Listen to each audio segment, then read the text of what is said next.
ese hagati ya mushiki wawe yakureze n'umugore wawe rubavu rwawe ninda kwiriye kwicara imbere mu modoka?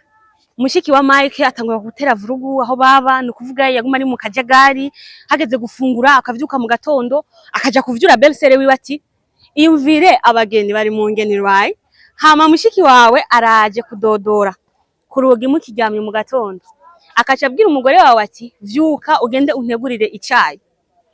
Imagine wewe uri nk'umujene marié, ni wewe uryamye n'umugabo wawe muri honeymoon, hama umuntu aje kukudodorera ko ati vyuka ugende kuntegurira icayi, jewe ndi nka mama wawe, imodoka ni yiwanje, ndagwifunguzo z'imodoka gute mu gihe nanje ngiye gukora?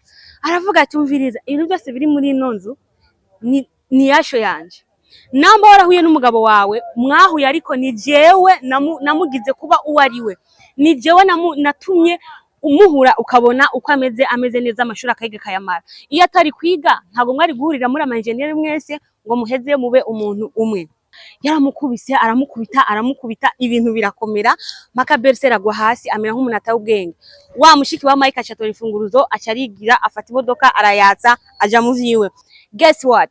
Mike aravuga nti nubwo nakunda gushigikira mushiki wanje, ibi navyo aho bigeze enough is enough.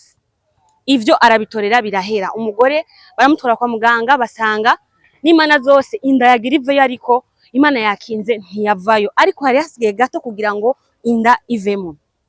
Nuko baravayo bukeye, mwamuzi ko yarakigwaye, acaraza muga aravyuka arinanata akorera icyayi umugabo wiwe. Mushiki we aramanuka avyutse ashaka kuvuga ati he, ivyo wateguye mu gatondo ni biki? Kutaje kumbaza ivyo mfata n'ivyo nifuza kurya nka breakfast, wowe utegura ivyo wimviye nkande. Nuko umugabo acarahagurukira aradefanda umugore we, aramubwira ati you are my sister, ariko full stop, aho naho uriko urandengera, gabanya ko kariro, ivyo bihagarike. Ndabona nkuko umenga tugumunye uku ntago twoza guhuza mu buzima bugiye gukurikira.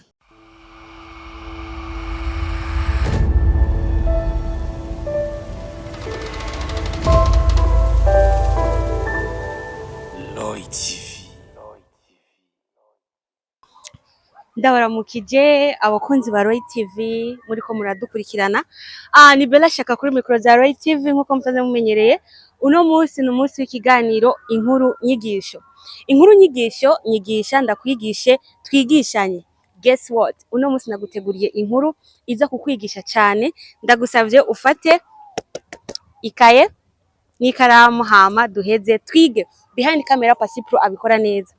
Uno munsi rero ndashaka abakazana mufate intebe y'imbere mwicare, ba mabukwe mufate intebe mwicare, n'aba Berser ba Demayi aribo ba Mayina mufate intebe mwicare. Ni inkuru yabereye mu gihugu ca Botswana, aho umukobwa n'umuhungu barakundanye, umukobwa n'umusore barakundanye. Murabizi yuko urugendo rw'urukundo aba ari rurerure cyane, kugeza aho abantu bavuga bati reka tubane, urazi ko baca muri vyinshi. Inkuru itangura ari abana babiri b'imfuvyi, umusore n'umukobwa, c'est-à-dire uyo mwana w'umuhungu yitwa Mike na mushiki wiwe barabana. Abavyeyi bamaze gupfa, umukobwa niwe yasigaye arera musaza we mutoya ariwe Mike. Nukuvuga kuko umukobwa niwe yari imfura, niwe yacaja mu gishingo ca mama kugira ngo arere musaza wiwe ntagire ico amuburana. Umukobwa ntago yaronse amahirwe yo kwiga cyane ngo kubera surcharge yari nyinshi ku mutwe wiwe, yari afise responsabilité ziteye ubwoba, bituma avuga ati sindi bwige, reka jewe ndeke petit frère wanje aba ari we ngerageza gukora ibishoboka kugira ngo ndamwigishe negure kazoza kiwe kejo, peut-être niyamara kuronka nanje azonyibuka canke se azogaruka anteze imbere. Ariko umukobwa yari afite ubwenge bwinshi cyane, yari umuntu azi kurondera, birashika araja muri business, aratera imbere, atera intambwe, araronka pe, arafinansa petit frère, aramurihira ishure, hagira naho petit frère avuga ni harageza aho nja kuri université. Mushiki we arasponsoriza, aramurihira, umusore aratera imbere, ariga amashuri araheza. Amaze guheza aronka akazi keza kuko yize génie civil, acaronka akazi aba umu engineer akomeye cyane. Amaze gutangura akazi niho aho bakorera akazi yahuye n'undi umwigeme w'umu engineer kazi nkawe nyene, baca barahura, baca barakundana, baca bavuga ati ubu tugiye kwimvira umushinga wo gushinga urugo.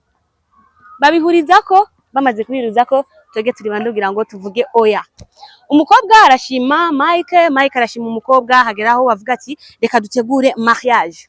Entretemps mushiki wa Mike ntabwo yigeze aja kurongorwa, ahubwo icyo akora yaravyaye umwana w'umuhungu aramurera, hama aca murungika hanze agende kuronderayo ubuzima. Murabizi yuko nkuko tubona ngaha mu Burundi imisore myinshi ja Dubai, abavyeyi bifise bakarungika abana no mu bindi bihugu bakaja gusatirirayo, bakaja kurondererayo akazi.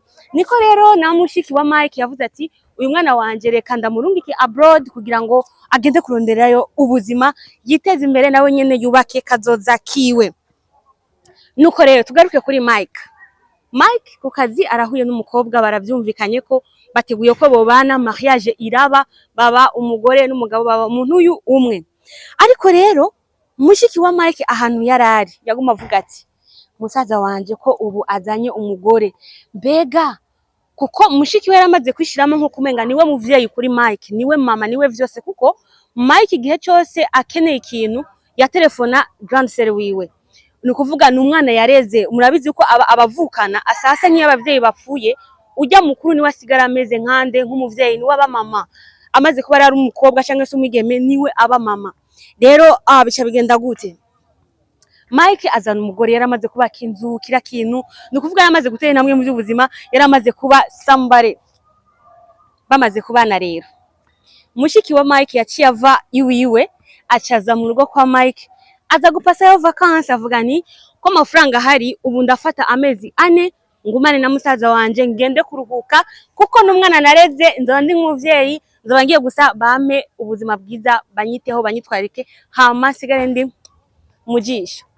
Amaze gushika harajemo cya kintu cyo gushaka gukompeta, nukuvuga mushiki wa Mike yashaka gukompeta n'umugore wa Mike, nukuvuga ba Mayina les belles sœurs. Nukuvuga Mike yaramaze kugira umugore, ariko yashaka umugore yari afise na mushiki we yaguma yumva nko kumenga ikibanza umugore arimwo yamwivye ikibanza ari kuba arimo. Hageze aho bavuga bati tugira tugende out, nukuvuga mushiki wa Mike ntiyemera kwicara inyuma. Ndasabye tuje muri commentaire, ese hagati ya mushiki wawe yakureze n'umugore wawe rubavu wawe ninda kwiriye kwicara imbere mu modoka? Bien sûr yari yaramureze, aho ronda kenera de vos points de vue muri commentaire, mushire muri commentaire kugira ngo tubiyage ko tubivugane ko ninyigisha ndakwigishe twigishanye. Ivyo kenshi vyaramugerageza umugore wa Mike, ariko nta mahitamo yari afise, kuko kenshi Mike we yaboneka nko kumenga nta jambo afise, wamenga ntacaza kubivuga ko kiboneka. Yavuga ni this is my sister, ndamukonsidera nka mama wiwanje, nukuvuga n'umuvyeyi kuri jewe, ntago noza gukora ikintu ngo nza kudekona cyangwa ngo ndamwiteranye ko cyangwa usange ndiko ndavyonga, kandi ari we yandeze akangira uwo ndiwo today. Nuko rero bica bigenda gute? Mushiki wa Mike atangura gutera vurugu aho baba, nukuvuga yaguma ari mu kajagari, hageze gufungura akavyuka mu gatondo akaja kuvyura belle-sœur wiwe ati iyumvire abageni bari mu ngeni right, hama mushiki wawe araje kudodora kurugi mukiryamye mu gatondo, akaca abwira umugore wawe ati vyuka ugende untegurire icayi. Imagine wewe uri nk'umujene marié, ni wewe uryamye n'umugabo wawe muri honeymoon, hama umuntu aje kukudodorera ko ati vyuka ugende kuntegurira icayi, jewe ndi nka mama wawe. Kandi bien sûr que oui, Mike kunambwira amaze gutera hari harimo sacrifice nini ya mushiki wiwe, ariko Mike yaramaze kuba umugabo, yaramaze kuba somebody, yaramaze nawe nyene kubaka kazoza kiwe, yaramaze kuja mu bundi buzima, kuko umaze kuba uri marié ntubukira umwe, ahubwo ni kiba gutanya kimwe bingana kimwe. Nuko rero mushiki wa Mike harageraho belle-sœur wiwe atwara inda, umugabo aragenda mu kazi, aravuga nti okay reka nanjye je kwa muganga nkoresha ibipimo. Murabizi yuko umudamu amaze kuba Mary, amaze kugeringa pregnant, hari ibipimo agenda gukora byo kuraba aho imbanyiwe igeze za ecography n'ibindi. Amaze kumanuka atora imfunguzo z'imodoka, acahura na belle-sœur wiwe kuri escalier, amubwiye ati mpereza izo funguruzo. Aravuga nti no kameme imodoka ni yiwanje, ndaguha imfunguzo z'imodoka gute mu gihe nanje ngiye gukora? Aravuga ati umviriza, ibintu byose biri muri ino nzu ni yasho yanje, namba warahuye n'umugabo wawe mwahuye, ariko ni jewe namugize kuba uwariwe, ni jewe natumye umuhura ukabona uko ameze neza amashuri akayiga kayamara. Iyo atari kwiga ntabwo mwari guhurira muri amanjeniyeri mwese ngo muheze mube umuntu umwe. Nuko baja kugwanira za mfunguruzo, gwanira nuko kuko Berserk mushiki wa Mike yarakomeye cyane, yari afise inguvu. Murabizi ko abantu ntitunganya inguvu, c'est-à-dire je shaka kuba ndi faible wowe uri forte kunsumba. Yaramukubise aramukubita ibintu birakomera maka Berserk agwa hasi amera nk'umuntu atawubwenge. Wa mushiki wa Mike acatora imfunguruzo acarigira afata imodoka arayatsa aja mu vyiwe ngo yaragiye muri supermarché kugira shopping z'ibintu akeneye. Nuko umugabo aza gutelefonwa yuko umugore wiwe ari mu bitaro, kuko umugore wa Mike yari yamaze kubwira best friend wiwe bakuranye w'umukobwa yuko ahavura aja kwa muganga, avuga ati turaza guhura ni wavayo. Nuko rabona umwanya uragiye ntaramutelefona, aramutelefona abona telefone ntari kuyitaba, acaca muhira asanga umudamu ajyamye hasi amaraso ni yose mu maguru, namwe muca mubibona ikiba cyo bacari kimaze kuba. Ashamutora kwa muganga, niho rero umugabo yaje amusanga ari kuri hospital. Nuko barataha, mukuru wa mushiki wa Mike ari ex zavuga ni kameme birashika je namubwiye ukuntu umugabo urumva ntago yabivuga nk'umuntu ari sorry, nk'umuntu avuga ni je m'excuse kuvira bayago yavuga ni j'avais raison. Muri vyose wene yarishigikira abona nkumenga ari mukuri. Guess what? Mike aravuga nti nubwo nakunda gushigikira mushiki wanje, ibi navyo aho bigeze enough is enough. Ivyo arabitorera birahera. Umugore baramutora kwa muganga basanga n'imana zose inda yagira ive ariko Imana yakinze ntiyavayo, ariko hari hasigaye gato kugira ngo inda ivemo. Nuko baravayo bukeye, umwamizi ko yarakigwaye acaraza muga aravyuka ari nanata akorera icyayi umugabo wiwe. Mushiki we acaramanuka avyutse acatanga kuvuga ati he ivyo wateguye mu gatondo nibiki, kutaje kumbaza ivyo mfata n'ivyo nifuza kurya nka breakfast, wowe utegura ivyo wimviye nkande. Nuko umugabo acarahagurukira aradefanda umugore we, aramubwira ati you are my sister ariko full stop, aho naho uriko urandengera, gabanya ko kariro ivyo bihagarike, ndabona nko kumenga tugumunye uku ntago twoza guhuza mu buzima bugiye gukurikira. Drama zirabandanya iby'imiduga iby'ibiki, nukuvuga mushiki wa Mike aguma terambutse yaje ibintu nyene biraba bibi, ibintu birabiha namwe muca muvyumva. Ariko rero Mike yaricaye arahanuza abagenzi be ku kazi, baramubwira ati kameme umugore niwi wawe kandi ubu muri umwe, rero namba muri umwe bisigura yuko decision zose wofata ubwa mbere utegeza guproteja foyer yawe. Mushiki wawe bien sûr yaragukujije ni nk'umuvyeyi kuri wewe, ariko muri foyer yawe ubu ngubu ntabwo uri umuntu umwe ahubwo muri babiri, kandi uraba ineza yo muri famille ugiye kubaka gusumba famille uvuyemwo. Kuko iyo ugiye kubaka niyo yiwawe y'ubuzira herezo, niyo famille uvugani, niyo famille ngiye kubaka ngira abana ngire namwe muca mu bitahura. Nuko rero mushiki wa Mike aravuga ati ndabona no kuva ngaha ntigikunda, ahubwo ngiye kuguma ngaha byumye namba tuzokwicana n'uyu mugore tuzokwicana. Atangura kuja mu matwi rero Mike kugira ngo yirukane ujya mugore, kuko yaramaze kubona nkukumenga agiye kumutwara ikibanza kuri musaza bavuga nti uyu mugore azotuma musaza wanjye dusaka kandi kundaba adasaka kandi kumbona ibintu nk'ivyo. Ariko yirengagiza yuko ubu Mike nawe ari umugabo mu rugo kandi afise umuryango. Atangura gukina imitwe yo kugira ngo amute mu makosa Berserk wiwe. Umugabo azanye amafaranga imifungo yakoreye amakontra yagiye arasinya, ageze mu nzu akacifata ya mahera agashira mu bag y'umugore, umugabo akarondera amahera akabura, akacavuga nturasopa na hariya muri zirya. Nukuvuga yashaka nyina mute mu makosa kugira ngo biboneke yuko umugore wa Mike ariwe ari umuntu mubi, ahubwo badakwiye no kubana. Nuko imana zose uyo munsi umugabo aragenda arahamagara umugore ati bimeze gute, turabe barasaka barayabona.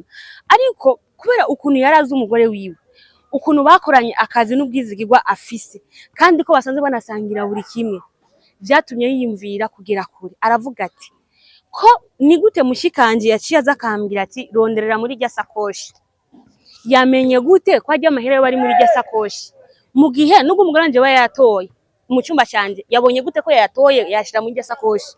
Nuko Mike acafata decision kuvuga nti my sister uri my sister, ariko aho bigeze I am sorry, ndagusavye ufate ngaya amafaranga genda mu rugo iwawe, ibisigaye uzuza kutura bundi munsi canke dupange iyindi gahunda, ariko ureke urugo rwanje rube free, ureke urugo rwanje nubaka urugo vraiment, ndumva yuko uri kuragerageza ko nosambura n'umugore wanje. Nuko umushiki warasara aravuga ati oya nico ukunda sinova, baje kumuterura ari gipolisi bavuga nti subiri wawe. Ndakenera abantu muri commentaire, eske Mike yakoze ikintu ciza? Kumva ko mushiki wari we yamureze, niwe yamubereye buri kimwe, niwe yabaye nka mama igihe babura abavyeyi. Ese kuba yafashe ingingo yo kumurungika yagize neza? Eske il a raison? Mbega ho wewe iyo ukiza kuba uri yo mu belle-sœur, uri umugore wa Mike, wari gukora iki? Wari gutekera ugataha? Wari gusenga? Wari kubigenza gute umaze kuba ufise umu belle-sœur ameze nka mushiki wa Mike? Wari gukora iki? Durire muri commentaire. Ikindi kintu ushaka kuvuga ni iki? Abantu famille umugabo akomokamo, ndavuga mama wiwe ari we mabukwe, ari we bita mabukwe, aba belle-sœur ari bo ba Marina, mumenye ikintu kimwe. Namba umusore ageze kuri etape yo kubaka ugwiwe, bien sûr umuryango gumara umuryango, kuko umuryango ukomoka mutabaye nawe nyine ntiyari kubaho. Ariko iga guha agaciro famille umugabo abagiye kubaka, c'est-à-dire famille ya musaza wawe. Umenye yuko umuntu afata ikibanza cya mbere ari umugore wiwe, kuko ubu babaye umuntu umwe, nta mugore nta mugabo n'umuntu umwe.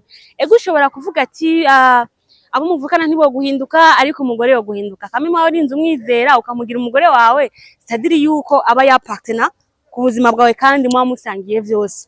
Asa hasa umugore w'umwizigirwa, kuko simvuga abagore bitabanga canke se abagore badashobotse, ndavuga abagore babizigirwa. Please ndakeneye commentaire zanyu kuri no nkuru nyigisho, hama turaza kumenya byinshi muri commentaire. Sinza kuvuga byinshi, inyigisho wakuba yumva undi akaba yumva inyigisho. Shira muri commentaire tumenye ati inyigisho wakuyemo niyi. Yari Bella Shaka kuri Micro za Roy TV. Ndabakunda, dusubire kandi mu yindi nkuru nyigisho. Je vous aime. Bye bye.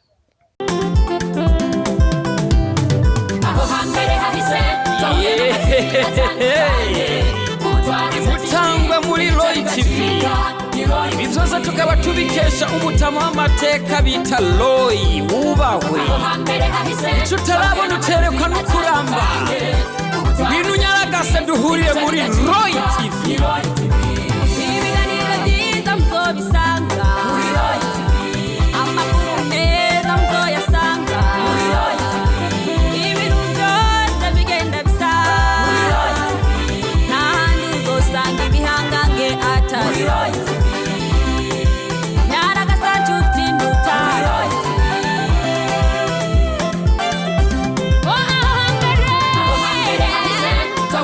TV atandukanye, TV, ibitabo bigaciga.